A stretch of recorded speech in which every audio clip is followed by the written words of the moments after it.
Sekarang kita dengarkan tausiahnya Pak Ustadz Abdul Somad. Assalamualaikum Ustadz. Waalaikumsalam warahmatullahi wabarakatuh, Pak Karni. Pak Ustadz udah mendengar tadi apa aja alasan dari masjid-masjid yang masih saja melaksanakan ibadah berjamaah. Mereka juga berkeyakinan bahwa itu lebih bermanfaat dibanding sholat sendirian di rumah.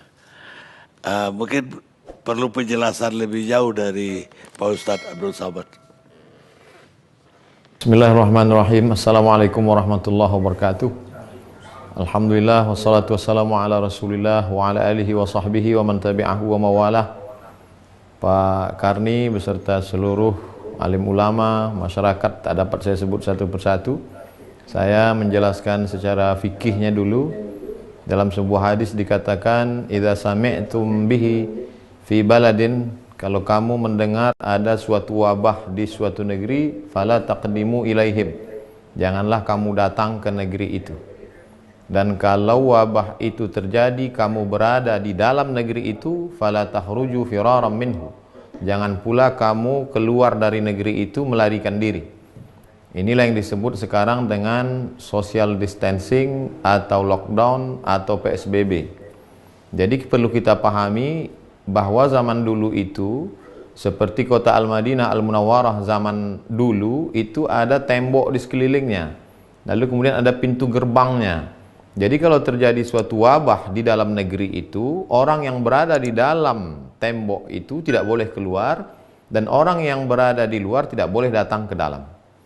Nah sekarang skopnya lebih kecil lagi, karena wabah ini tidak hanya di suatu negeri, tapi dia sudah masuk ke dalam rumah, dan kita tidak tahu rumah siapa yang sudah didatangi virus COVID-19.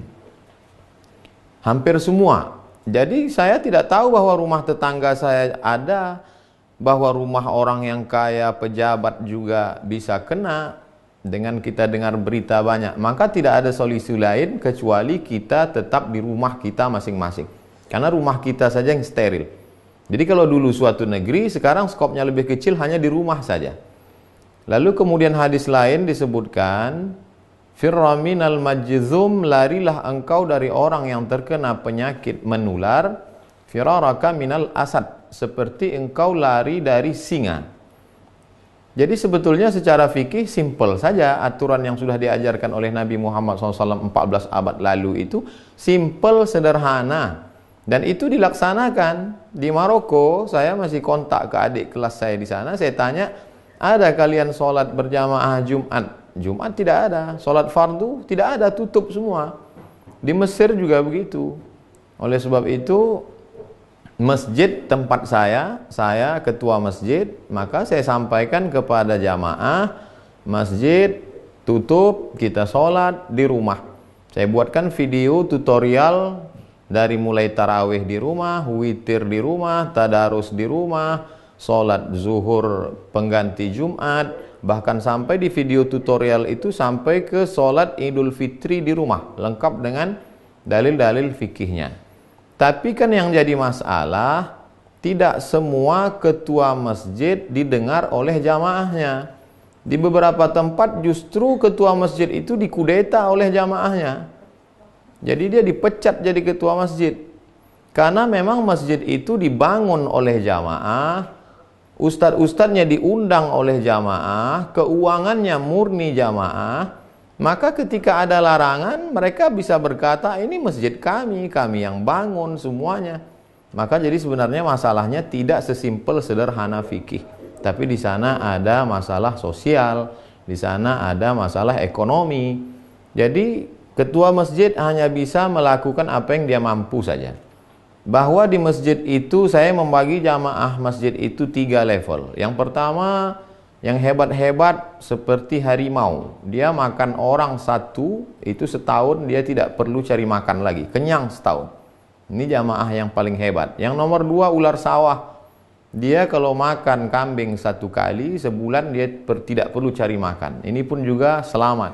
Tapi ada jamaah kita yang ayam kampung. Dia ceker pagi, makan siang, cari siang, makan sore. Maka ini yang kita data. Kita data berapa orang jamaah yang mampu-mampu tadi, kita buka rekening, kita terima bantuan, kita salurkan ke jamaah kita. Tidak kita ajak ke masjid, tapi mereka punya keterikatan emosional dengan masjid. Dulu ketika masa sulit, kamu dibantu oleh masjid. Ketika di PHK tidak ada kerja, sulit makan, maka masjid menolong. Maka bantuan ini kami bagi menjadi 3. Tanggal 10 April persiapan Ramadan, 10 Mei persiapan Idul Fitri, 10 Juni andai ini berlanjut.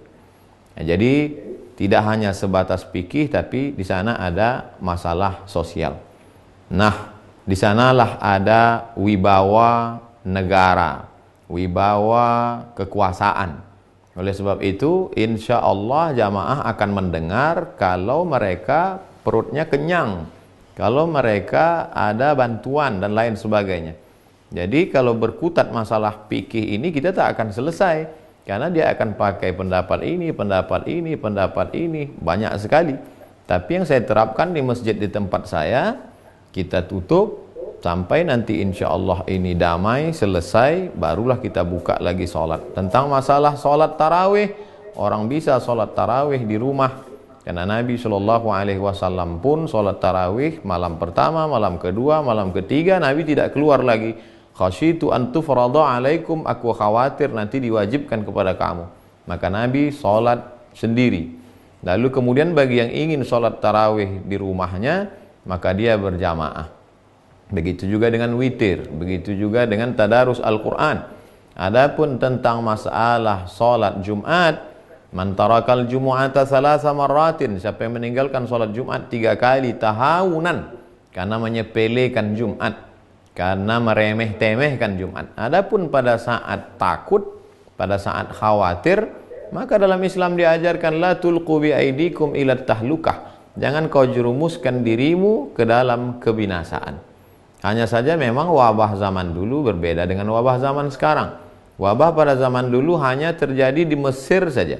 Syekh Ali Jum'ah pernah menulis bahwa dulu penduduk Mesir pernah 20 juta, lalu ketika diserang oleh wabah hanya tinggal 2,5 juta saja. 17,5 juta semuanya habis. Bahkan ketika mereka ingin menolak bala ini, mereka kumpul bersama, membaca Sahih Bukhari, bertawassul kepada Allah, diharapkan dengan membaca Sahih Bukhari ini maka wabah ini akan hilang.